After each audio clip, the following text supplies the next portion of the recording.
here, or should I hold it before outside?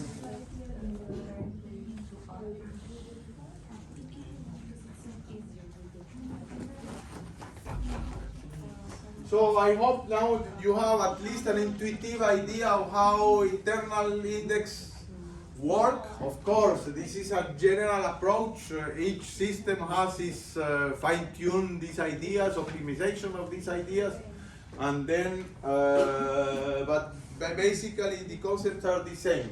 So now our question is how big B-trees applies for data warehouses. So what is the traditional problem in data warehousing? Is we have a combination by client, by customer, by date, and all the possible combination of all the information, by country, category, brand, and chain, for example. What happened? The problem is that there is a fixed order for you. Define the index on first country, and then category, and then brand. So you have all the batch of Belgium, then all the batch of France, then all the batch of Germany, and then within Belgium you organize by category, within a category you organize by brand. But what happens if you need this in another order? Does this index make sense? No. Therefore, we have seen that yesterday that if we need a by brain and by chain, you suppose that the lattice we built yesterday for all these potential views about these 4 combinations, we need that now obtained by brain and chain. Can we use the index like this? No. Therefore, can we afford to do all possible combinations of indexes? Maybe. By definition, it is exponential, and every time you think of exponential in computer science, you are saying I'm in big trouble. So we need to do typically another problem if the attributes are spread on different tables. So we need specific structures for data warehouses. Bitmaps, join, and the combination of the two are the 2 possible ways. So a bitmap index is an index that works for a single attribute of a relation. This query these bitmap indices help you to do Boolean combination of selection. So what is the idea? For each value in the active domain, maybe this should be on blue also, active domain, I will explain this in a couple of minutes, we store a bitmap. This bitmap is the size of the relation, and then the bitmap has value 1 for each position. Let's do this example. Suppose that we have this very silly sales fact table. We have 1, 2, 3 countries, and we have 3 and 6 values, rows in this sales fact. We created a bitmap indexes for the 3 values. This is what I meant by active domain. I don't have all the countries of the world here. I have only the active values that are inside my fact table. Okay? For all these values, I have a bitmap of the same length of the number of rows here. And I say, the first row has a value of Ireland. No, the 4th row has a value of Ireland. The same for France and the same for Germany. You get the idea? What is the immediate problem we can see with these kind of indices? If you have a large table, your number will be huge. Yes, the problem is indeed the issue that the big tables are, you need as many bits as there are rows in the big table. If you have million rows, 5 million rows here, you have a 5 million bits indexes. So this is indeed the main problem. What will be the other problem that we could, the other disadvantages of these indexes? Yes? For the pages, if they have like this fixed size and what we were talking about memory, if they are too big, you probably have to not be able to put them in a table or something in a page.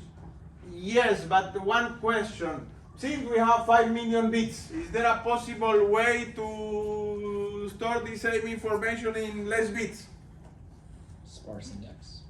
Compression. Can't you use like a sparse Compression.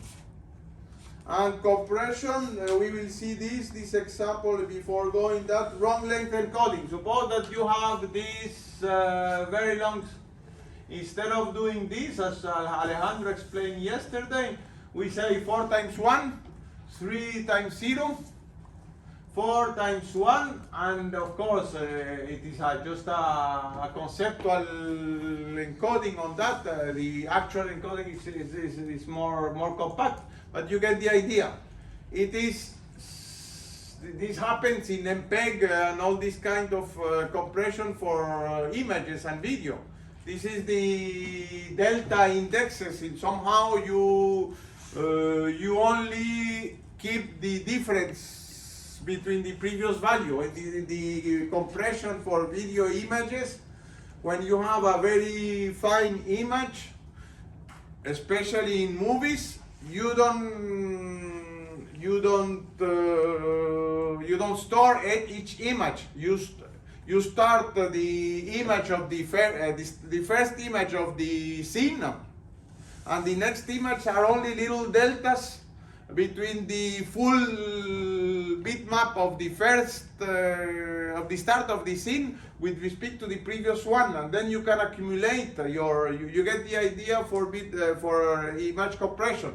So there are many ways to compress bits. So that somehow solves, mitigates the problem of lengthy bitmaps. What is the second problem for this? Well, if you have lots of varying data, you might end up with a longer bitmap than you started out with. Yes, indeed, it is the cardinality of this number of. So if you have male and female in your attribute, this is the perfect index. When you look for the males, you have one value. When you look at female, you have all value. If you have, I don't know, measurements which are float values, then we can have as many numbers, different numbers, as there are rows. So the idea is that you get the feeling that bitmap indexes should be used only for domains with not many different values. How many cities are, suppose even if you are thinking for European or even at a global worldwide scale, you have a sales fact with cities. Will there be millions of cities in your customer address? No. So cities, even at a worldwide scale, could be envisioned to be, we can have even a bitmap index for all the cities in the world, not for float values. Get the idea? So once we have this particular, these very specific small cardinality domains, we can have many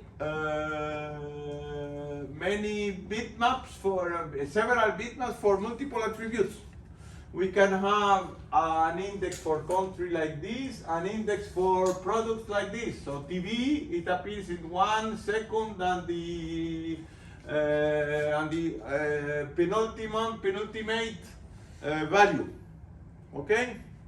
Hi-Fi only once. PC only these two. Why? For which use case having two index is, suppose that we need to have queries for this very large sales fact. When I would be defining these two bitmap indexes, for which kind of queries? Yeah? Queries that involve in the where, for example, either country or product, but just one of them. If you mix them, both of them, then I think you won't use the two. You get almost the right intuition. This is exactly when we need to combine these. Why? Sorry, you're saying there's a problem when we need to combine them? No, we define these two bitmap index. Defining a single bitmap index is not very useful. Yeah. But what is most important is when you combine of them. This is the most effective use of them. Why? Did you get the intuition? For example, if you wanna see the total sales of PC in Germany, you take the index of products and the country and just add that. You get the idea. PCs in Germany. You get this bitmap. You end with this bitmap, and immediately you have the number of rows. You get, and that works with an and. Will that work with an or? No. No. If you, that's like another answer. Like, Suppose that I have a query, give me all the sales of either all the sales of Germany or all PCs. then or. Just before. Or. We do an or, and then we have all the tuples. If you say this one or this, we have all the tuples that are in Germany or are PCs. Or in Germany or in France, it depends, or in Germany and not in France. You get the idea. We can use the selection. We can use the bitmap index for all the selection conditions by manipulating into the bitmaps. Suppose that we have this country, select sum of sales for country, Ireland or France, and products which are not PC, not TV. So we get Ireland or France and not TV. We compute, are our processor fast for doing this kind of operation? Of course. Then we can do this very quickly without even addressing the sales factor. From that, I know that all the ones here will be the row number, and now I know exactly how many row numbers and where are they located. So bitmap indexes are very efficient for that, because in addition, we have seen this is wrong length encoding, which is there are many variants of wrong length encoding or similar compressing algorithm for bitmaps. And what is nice is that we can we can do this logical operation and or on the compressed bitmaps. Let me see this example. Of course, we need to get into operation, but you get the idea. Suppose that Brussels is encoded like this, TV is encoded like this, Orange is encoded like this. First, without the compression, and then with wrong length encoding. Then we need to say, give me the sales or what are not Orange and either TV or Brussels. So we have negation of Orange. Orange is 5 zeros, 5 ones. 5 1 becomes 5 0. 1 0, you get the idea for the no. Brussels or TV. Brussels, 7 zeros, but only 3 are from TV. This will be 0 from TV that gets to the answer. Then we get the 1 from TV, and then we get the remaining 3, and then we consume the 7 zeros from Brussels. Now we get the 3 1 with the 2 1 in the other.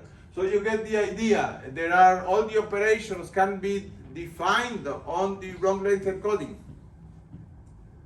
It's not rocket science, it's just you need to be careful. I mean, all the systems do that internally. But you get the intuition that we can compute that, manipulating compute this kind of expression not on the original bitmaps, but in their encoding. So you're still having to kind of cycle through and count. So are you saying that at a machine level, you don't have to uncompress this? You can define your algebra. So this is a Boolean algebra on bitmaps. Boolean algebra on bitmaps we all know. So this Boolean algebra on bitmap is the same as the Boolean algebra on compressed bitmaps. Yeah, but I mean, when you got to that point, you said the word, and that consumes the first 7 from Brussels.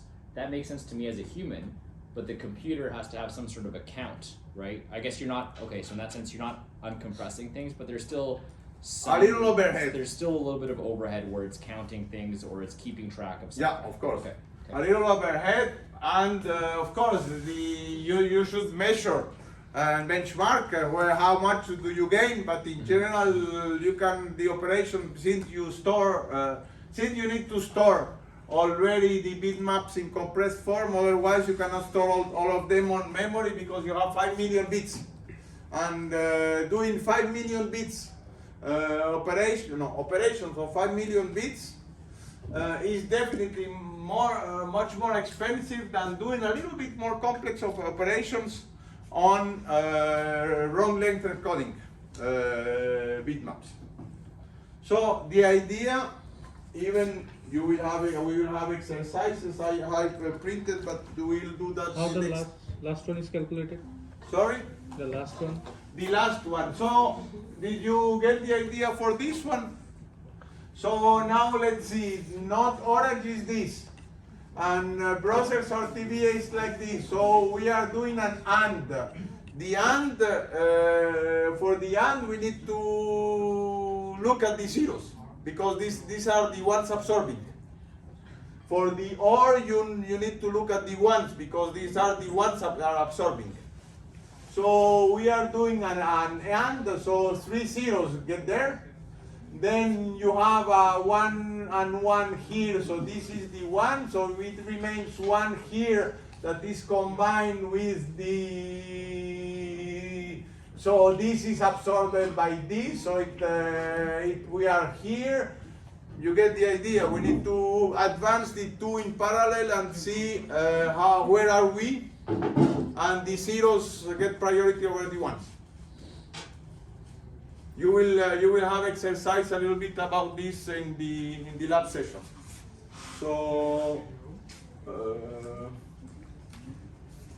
does this answer your question?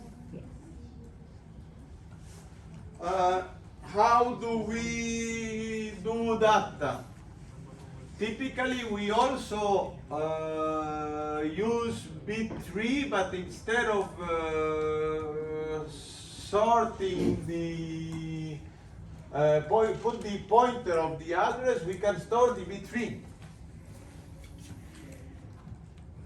So here we have a bit, an index, sorry, an encoding for each value of your domain, but you can organize this value even on a bit3.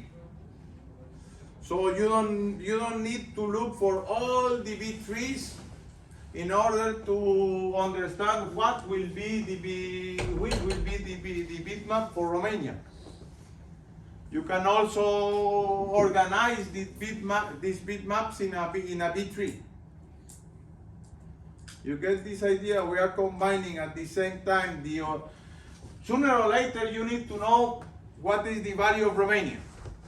You can do a sequential scan or a binary search, but you can also use a bit3 for the bitmaps. And then you don't need to sequentially scan the bitmap table to understand which is this value. How does this work within the query? Here you need to get this value. Here you need to get this value. You can have a table and sequential scan this combination value and bitmap. But you can do smarter and do less scans. So the difference here though is with just regular B-tree index, all of my nodes and leaves are going to be the same size, where here they're kind of grouped by whatever topics I'm using. So they're not going to be the same size. Typically, even here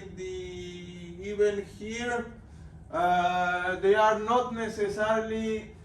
Basically, you are saying the value between 7 and 10 will be here, but this page, all these pages are the same size, and you can have 2 values here, 20 values here, 35 here, 3 values here. Right. They are not. There's repeating. They are not fully filled. When at the end one of these pages you need to add the last one and there is no more space, you need to split this page and then propagate this all the way to the root.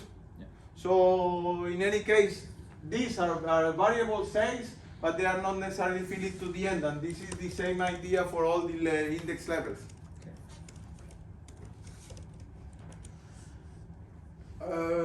Maybe I could insist or do a meta comment. And since most of you are from the BDMA program, and then why, or in general for the big data domain, why are I'm insisting so much in the internals of things? How do I insist how these things are working in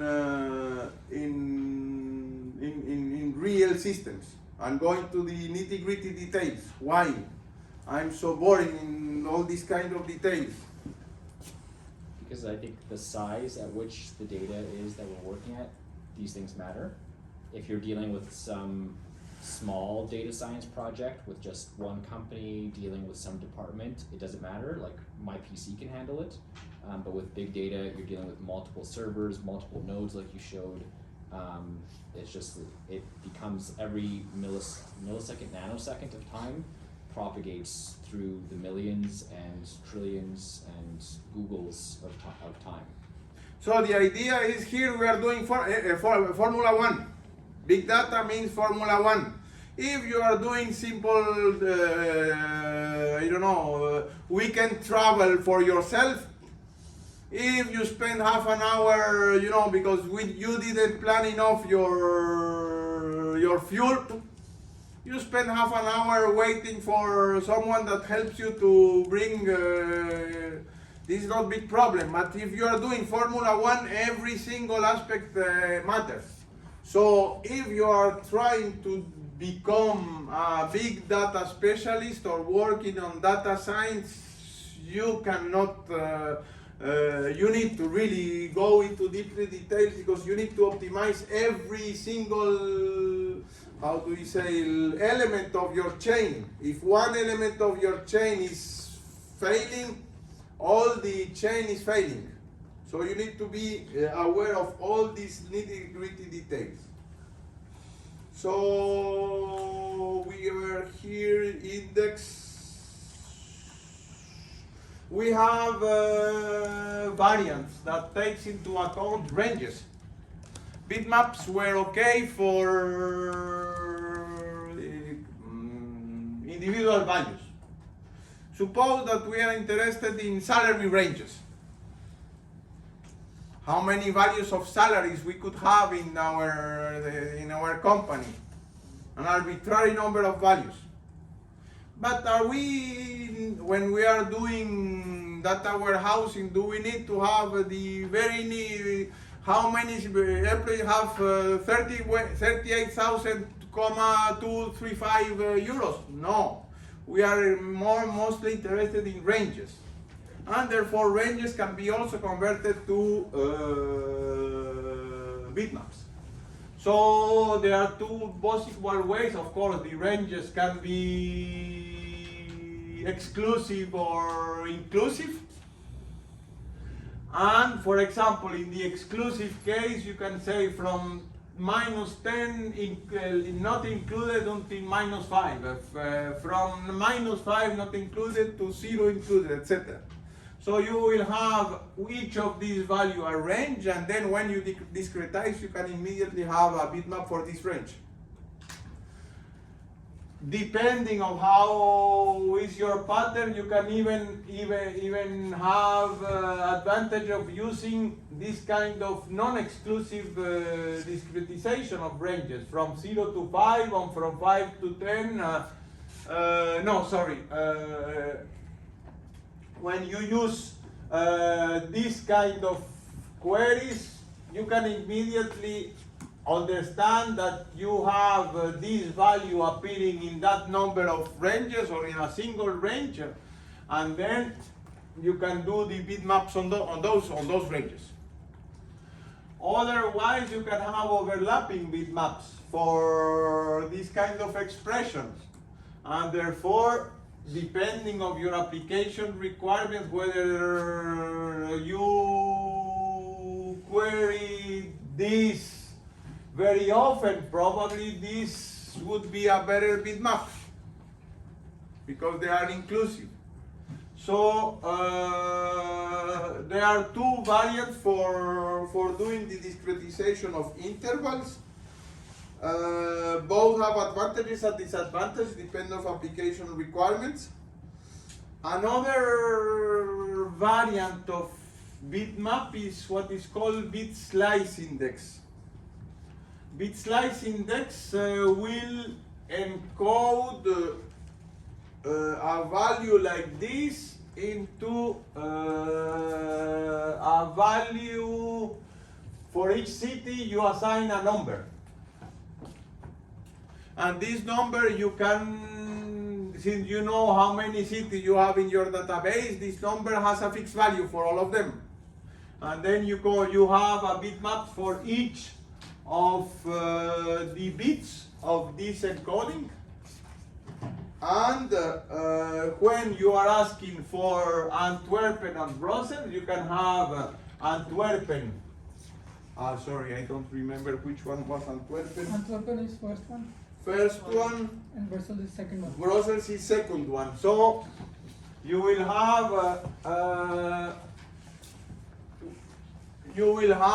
either this or this. So that will be either this or this. Basically, you are immediately knowing which one is these values.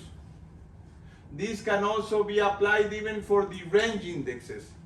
So there are these two variants. I was looking, and you can even, in the same way that you have wrong operations working, bitmap operations working on wrong length encodings, you can have the same operations on bit slices. So the algebra on bit slices, you don't need to have the original values to do all the bitmap combinations. I was looking before the lecture. Actually, there is only one system, which is, I don't remember which is, that uses one database. I didn't look. Among all the database systems that we know, only one of them use these bit slice indexes. So I don't know, maybe it's little by little abandoned, or maybe just not just a new one, and not all the databases are. So this, I'm still unable to tell you whether this bit slice indexed will continue to be there in 10 years from now. For the moment, I know. The only thing that I can tell you is that only one system has these bit slice indexed. Yes? Would this be like for the scenario that you were proposing before, like storing it would be worse, right, than the other? Because you would have like for each register, like all these bits, like, because for the row length encoding, you would have like 4 bits, for example. What? You get the right answer, but let me, before answering, why people propose this variant? What was the problem of the the traditional bitmap? The cardinality of the cardinality of the number of rows in the table. You can have bitmaps of 5 millions or 10 millions of length. How much will be the bitmap of this? As many as the values. So here you are having bitmaps much smaller, because the size will be the size of the different number of values and not the size of the number of rows in the table. So for tables that favor a lot of repetition, it would be better to use this, right? Okay. You get the idea. So basically we are trying to solve the problem that the length will be as many rows in the sales factory. But the bitmaps are very efficient operations. So to solve this problem, these the bit slice indexes were proposed. Yes. Can you explain the algebra, like, how is it? So these are all zeros. This is only one. And then you do all combinations. So don't we solve the problem with the compression? You can already compress that also. And then you have a smaller bitmaps. It's a compromise. As I mentioned, I don't know whether it will prevail in the future, but it was proposed as an alternative to solve the very large bitmaps. And now to conclude, pros and cons. Bitmap indexes, of course, are hard to maintain due to compression. Usually they are rebuilt after an update. Particularly useful when there are multiple bitmap indices, and in addition, the multiple conditions are in the where clause. We have many conditions in the, you remember your TPC-DS queries, how many conditions do you have in the where clause? 2, 3, 5?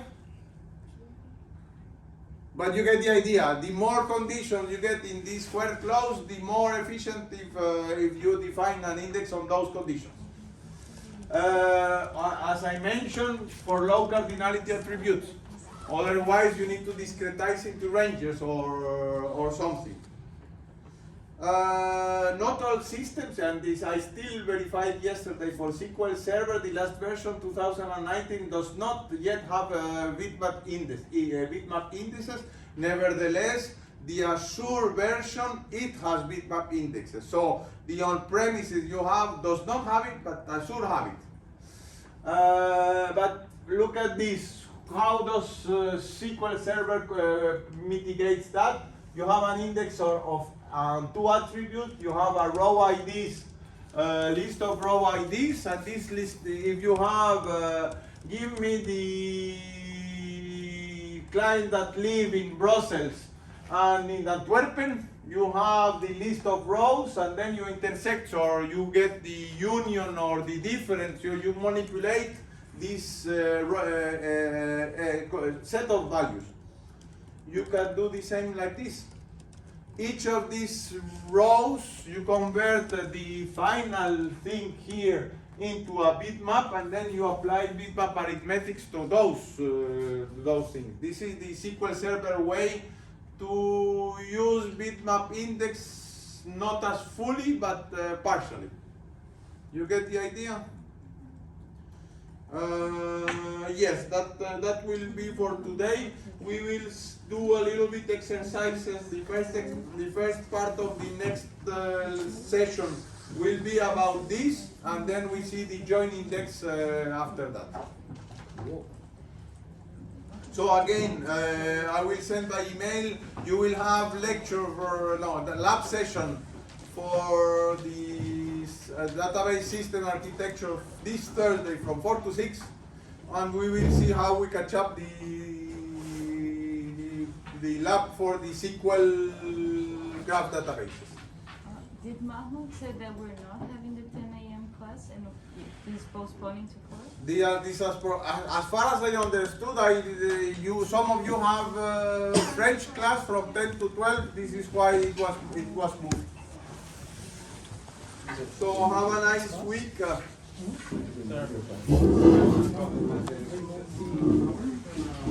French class, and that's why